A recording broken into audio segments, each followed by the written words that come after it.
Destiny Board is one of the earliest alternative win conditions released in the game's history and in the anime wielded by Bakura during Battle City.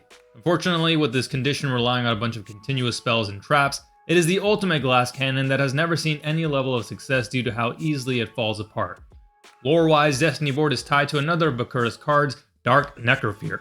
As the artwork on Sentence of Doom shows, it is Dark Necrofear who controls the Ouija board to spell death for the opponent.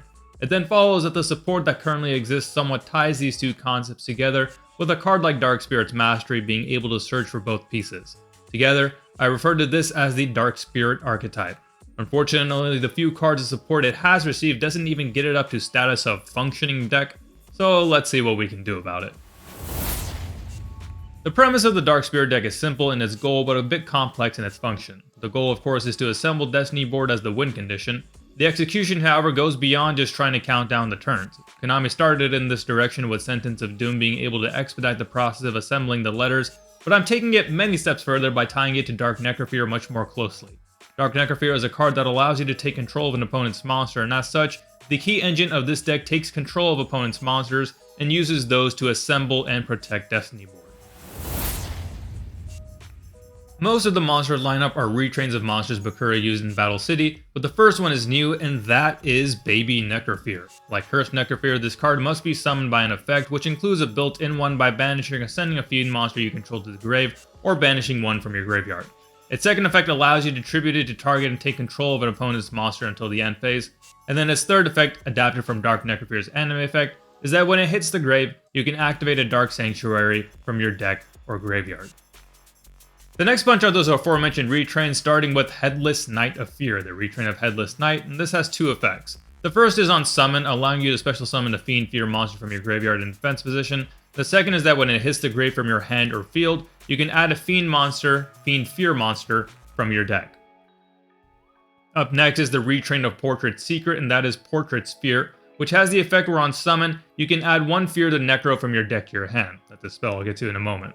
Its other effect is when it hits the grave from hand or field, you can target one opponent's monster and equip Dark Necrofear to it from your hand, deck, or grave, and that is treated as having been equipped by Dark Necrofear so that you gain its monster control effect. The next is Gross Ghost of Fled Fears, the retrain of Gross Ghost of Fled Dreams, who on summon can send a Fiend monster from your hand or deck to the grave, and if you do, you can normal summon an additional Fiend Fear monster for that turn. So this card helps trigger the previous card's effects if you send them from your hand, or in Baby's case even from the deck, but it also loads your grave with fiends as well for combos such as with Headless Knight of Fear. Its other effect allows you to banish it from the grave to grab back one of your banished cards, which is not only a nice little insurance policy in case of your Destiny Board or Spirit messages getting banished, but a way to grab back things you banish via the Necrofears or other cards in the deck. Next is the Earl of Fear, the retrain of the Earl of Demise, who has the same activation requirement of being sent from the hand or field to the grave to trigger its effect that allows you to activate a Destiny Board or a continuous spell or trap that mentions it from your deck or grave. So that means Sentence of Doom, as well as one other card I'll show here soon. Its other effect activates anytime it's banished, whereby you can then discard a fiend to draw 2 cards. The last of the main deck monsters is the retrain of Puppet Master, Puppet Fear Master. This card has 2 continuous effects, one where it can't be targeted for effects or attacks while you control a monster your opponent owns, so think of it using those puppet strings to fling those monsters in the way anytime something tries to target it.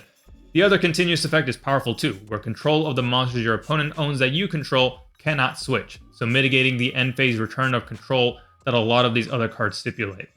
Its other effect is similar to the original, where on Tribute Summon, it can summon 2 fiends from the graveyard, except you can also target monsters in your opponent's grave, and you can take the damage on the back end as opposed to the front end cost of 2,000 life points. Now on to the extra deck monsters, and surprise surprise, here is a Link monster. See, I'm not that much of a Yugi boomer. This card can be Link summoned by using one Fiend Fear monster, and its effect is another way to expedite the Destiny Board process, where on Link summon, you can send the monster it points to the graveyard, and if that monster is one your opponent owns, place one of the Spirit messages on the board. The next one is a fusion, the Duke of Fear. This is a retrain of the anime exclusive Duke of Demise, and its materials are the retrains of the original's materials. It comes with the same effect of being indestructible by battle, and has 2 other continuous effects. One that prevents your opponent from targeting your spells and traps, so protection for your Destiny Board, and 2, allowing monsters your opponent owns that you control to attack directly. So in a similar vein to the Exodia custom support, The idea here is that Destiny board isn't the be-all end-all win condition of the deck. This deck can still win via battle damage, particularly through use of your opponent's monsters against them.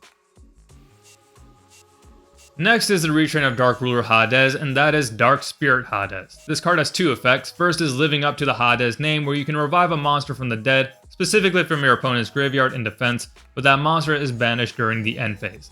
The other is by tributing a monster your opponent owns that you control, you can negate the activation and effect of any card and destroy it. So these two effects are meant to work in tandem, but even if you don't use the negation effect, it's a slow kill of your opponent's graveyard. And the final monster is the Dark Spirit itself. The materials for this card are Destiny board and a Necrofear monster. It can only be summoned by Dark Spirit's calling in a duel in which you activated Destiny board. And the reason for that is that it serves as the backup win condition in the event that your opponent gets rid of your Destiny board. While he's out, you can banish the spirit messages in their proper order once per end phase, and once all 4 are banished by this effect, you win the duel. But unlike his outdated counterpart Destiny board, this card has every protection imaginable against effects, tributing, and fusioning, and it gains 1000 attack each time a spirit message card is banished by his effect. So in a similar vein to Exodia's, gaining attack each time it sends a monster to the grave. The way to stop him is for your opponent to attack over him before he gets too strong, or to banish your spirit message cards before he does. The first spell is the one mentioned on the Portrait Sphere, and that is Fear the Necro. This allows you to fetch any Dark Spirit card from your deck. It also solves a fragility issue with Destiny board, where if your opponent were to remove your face-up spell and trap cards by an effect while you control Dark Sanctuary, you can banish this card from your graveyard instead. Next is the retrain of the Dark Door, and that is the Dark Spirit Door. This card's lock effects are only active while you have a Necrofear monster in your grave, which then makes it so that only one monster can attack per turn, and each player can only activate one monster effect on the field per turn. So no limits on effects in other locations, but a powerful stall nonetheless. The cost of this card is that during your opponent's end phase, you must banish a fiend from your graveyard, and if you cannot, this card gets popped. But that effect also gives you the option to get rid of the Necrofear in your grave to turn off the limiting effects just in time for your turn.